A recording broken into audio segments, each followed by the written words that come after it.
Hey y'all, this is AL Thick Madame. So the last movie that I'm going to discuss today is A Beautiful Day in the Neighborhood. I grew up on Mr. Rogers' Neighborhood. In all honesty, I feel as though when I heard about this movie coming out, that I was like, oh, they're making a Mr. Rogers' Neighborhood movie, and I just, blacked out and was happy and whatever else. I didn't know what all this was going to. I literally never saw the preview. Y'all, I'm sorry for picking with my eye, doing the most. I got an eyelash, half an eyelash or something, doing something, and it's annoying me. That's why I don't do eyeshadow and all that stuff. I stay rubbing my eye, my face, and everything else. Anyway, so I'm watching the movie, and I'm like, what's going on here?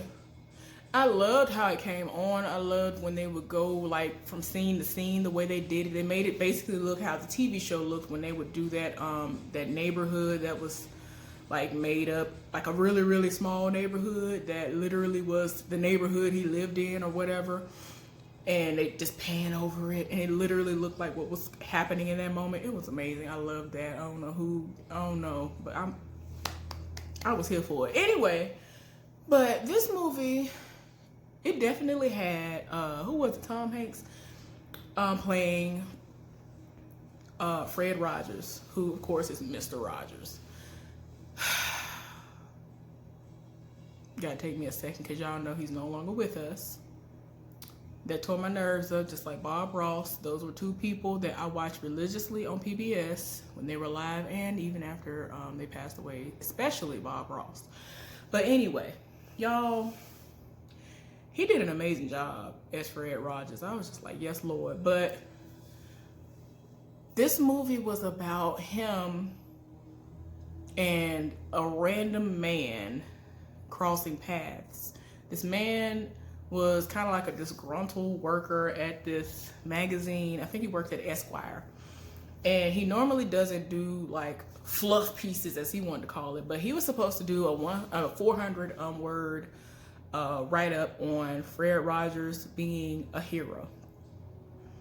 And it ended up doing so well, and he ended up getting so connected to the story that they ended up allowing that to be the cover. But yeah, y'all, that movie was good because he was in disbelief that Mr. Rogers was as nice and as amazing as he was coming off, because it was like what we saw on the TV was how he was behind the scenes. He was just looking at him like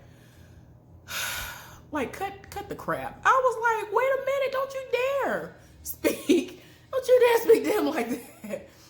And the woman who played his wife is, the woman who is Beth from This Is Us. So that was crazy. It was an interracial relationship. So I was like, okay, girl, you get your money, get it. I don't blame you. But yeah, y'all, it was a lot going on. He had a lot going on, y'all. He had gotten into a fight at his sister's wedding with his daddy. Like his daddy tore his nose down. I was like, Lord, that's something that I'm just so thankful I've never experienced in my life, was family drama like that. Like me arguing and fighting with my mama like that, and my daddy and my brother fighting. Like they've argued, but it wasn't never no physical altercations. And a lot of people make this normalized, and I'm just like, oh no, I cannot. So yeah, they literally was at these people's wedding fighting down.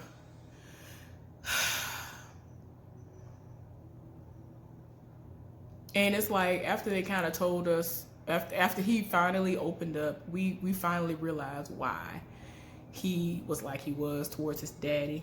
His mother passed away. I think he had been cheating on his mama, and he had a new woman.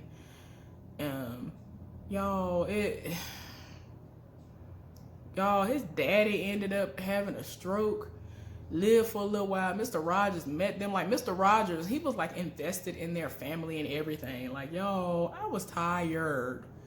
Like, that movie, I was not expecting to like that movie. That movie was like a decent length too. I was like, this ain't about Mr. Rogers. Oh, okay. Let me see what it's talking about though. And it was good. It actually kept my attention. Now, I don't know. I'm not like everybody else. Y'all might not like it, but I enjoyed the movie. The movie was about the man Lloyd, the man that worked at Esquire. Y'all, that man ended up learning about himself, softening up. He had a brand new baby at the house. He wasn't spending no time with his wife. And when he was doing all this stuff with Mr. Rogers, he kept going back and forth to Pittsburgh. Like, he lived in, like, what, New York or somewhere, and he kept on going back and forth to Pittsburgh, looking at him like, excuse me, we got a baby at the house. The baby is at the house, sir. Your baby don't even know what you look or sound like because you ain't been around. Like, I was just like, Lord have mercy, sir. But when she found out that he was doing a piece on him, she got excited and she immediately told him, like, do not ruin my childhood. I was like, it's sad that you had to tell your husband that, but yeah, that's how crazy and, you know, just sourpuss of a person her husband was. But yeah, I'm just glad that Mr. Rogers changed him for the better. Y'all, tell me why I didn't know that Mr. Rogers did the voice of Daniel. If you don't know who Daniel is that little lion or whatever, the cat lion or whatever it is. He do that. He do the puppet. He did the puppet for that. Did he do the king? I know he did Daniel. And I was like, wait a minute, Jesus, what's going on here? Yo, I was so done. I was like, wait a minute. I was like, wait a minute. So I think he does the king too. But definitely he does Daniel. I was done. I was like, no, he does Daniel too. And I mean, I ain't seen that since I was a child. And like, I didn't know. I really didn't know.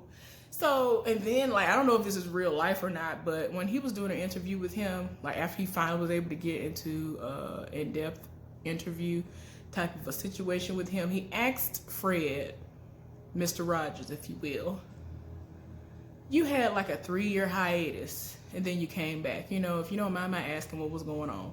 So he was saying that, you know, he had boys and he was raising his kids and like they kind of got off track and all that. And so, you know, he just did what he needed to do as a father. And it's kind of like he was vague, but he wasn't. But yeah, he was just basically like, I did what I had to do. And then I realized that there was a need because my sons were now teenagers. And, you know, I was like, okay then. So he realized that even though he did what he did when they were like really young, that he needed to continue the show. So I was like, yes, Lord, that's what I'm talking about. And so, y'all, Lord wasn't really trying to hear all that. Not for real, because he was just like, okay, so it must have been difficult with you being their father. And he was like, well, I mean, I imagine so. Like, it was just to the point that at that point in time when he met him, it's like his answers seemed more vague and not, you know, like cut and dry, this is what it is. And so it really made Lloyd infuriated, which I can get. And then he was still that nice and type of person, and it was just like, wait a minute, okay, like, are you being for real, or like you still ain't really giving me the meat and potatoes of what I'm asking you for? So he is furious, y'all. To make a long story short, as far as with how the movie goes, he, you know, he decides to, you know, continue on, because at first he was told when he went to the actual studio where they actually do and record the shows, that he was only gonna be able to get like 20 minutes with him when he do a 20-minute break. It was like, 20 minutes? What happened? I mean, I can't get an hour. So then they cut that short. It looked like they was in there 5 minutes and they called him to set and he was like, all right, it was nice talking to you. Let me get a picture of you. And he took a picture of Lloyd. He was like, I like to take a picture of everybody who I meet. And like Tom Hanks was talking like Mr. Rogers. Y'all know how he talked. And he was just like going by his bit, and like he was in his older. It wasn't like the younger Mr. Rogers. He killed me. I was like, sir, what we not gonna do with this? He politely took a picture of him, went on by his business.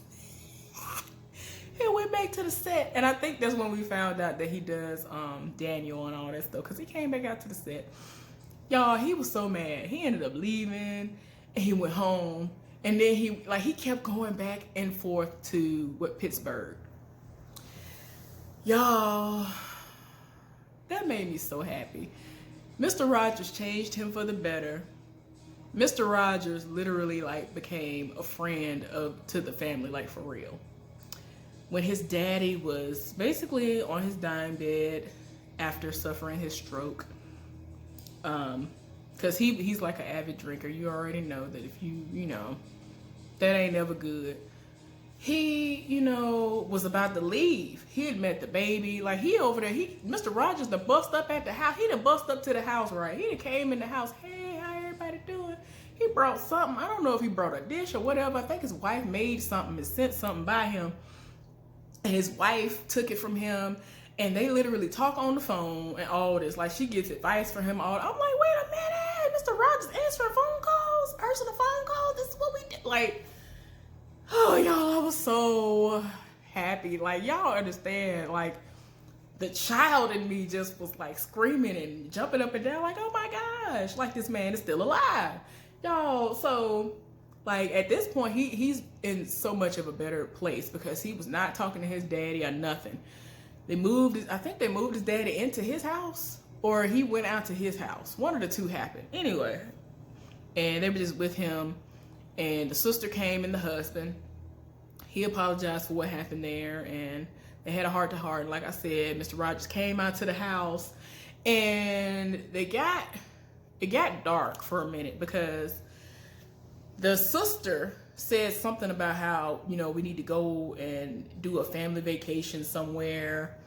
And the daddy was like, well, I'm still here, so you can count me in. Y'all, you could tell he ain't gonna make it much longer. Like, he was really pale and all of that. So everybody got like quiet, like uncomfortably quiet, to the point where Mr. Rogers was like, well, and he did something where he was talking about how, death makes us human and all this other stuff. Like, we can talk about that. I forgot how he said it. You have to watch the movie. I can't think of it. I'm not good when it comes to that sometimes. But I was just like, yes, Mr. Rogers, you better tell them that. And, it kind of opened the conversation up.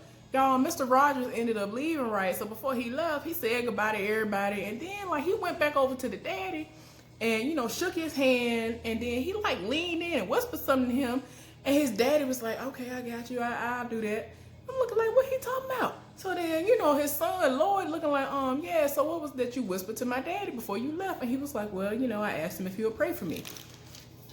And y'all, it was kind of chilling, but it was true. He was like, when somebody's in the position that he's in, he's the closest to God. So it made sense for him to ask him to pray for him. I was like, oh my gosh, y'all, I was tired in my spirit. Like I told y'all before, what they did with the cinematography and all that stuff, they had it look like the neighborhood again. Y'all, I said, wait a minute, let me zoom in. Y'all, they had part of the neighborhood look like the area where the funeral was. I said, oh, the daddy done died. No. I said, either this is Mr. Rogers' funeral or the daddy. I'm pretty sure it's the daddy because this was not about Mr. Rogers. Y'all, they done zoomed in and then they went to real life and it's the funeral of the daddy. So I said, Lord have mercy, I'm tired. So, the daddy died and Mr. Rogers is literally on his show talking about his experience meeting Lloyd, and like the whole movie was like about him doing a segment on his show when he was talking about Lloyd. I think it was a special basically. And he was like, that's how I met my friend Lloyd and all this other stuff. And then he had an updated picture because at first that day when Mr. Rogers came to the house and the daddy was there on his sick bed, he took a picture with Mr. Rogers took a picture like he always does when he meets people. He took a picture of the whole family, including the baby. So then he had an updated picture of everybody, but of course, his daddy went in the picture. So I was like, y'all, that movie was good to me. Now, I'm weird and whatever. I like stuff like that. That movie was good, and Tom Hanks did that. He really did that. Can't he do no wrong when it comes to acting? Like, I was like, sir, you really look a little bit like Mr. Rogers too. Like, you look like you could be his whole like brother or something. Like in this get up, like you really looked like him. They had the man that do the speedy delivery. They had everybody. I was like, yes, Lord. They did the segment like when they show how something is made, and of course with this one, it made sense for them to show how magazines are made. Like, y'all, I was just like, y'all better do this. Y'all better do it. But anyway, that movie was good, y'all. Check it out. Check it out. Like, if you kind of nerdy like me and you live with Mr. Rogers and you you haven't seen it and what I've said to you kind of resonated and kind of made you happy, like it definitely made me happy. And I was surprised because, like I said, I never saw the preview. I was pleasantly surprised. So yeah, hope y'all enjoyed this. Y'all let me know in the comment section what you think about it. Like it if you want to, and all that good stuff. Anyway, y'all have a good one. I gotta get ready for work sooner than later. I hope you have a good one.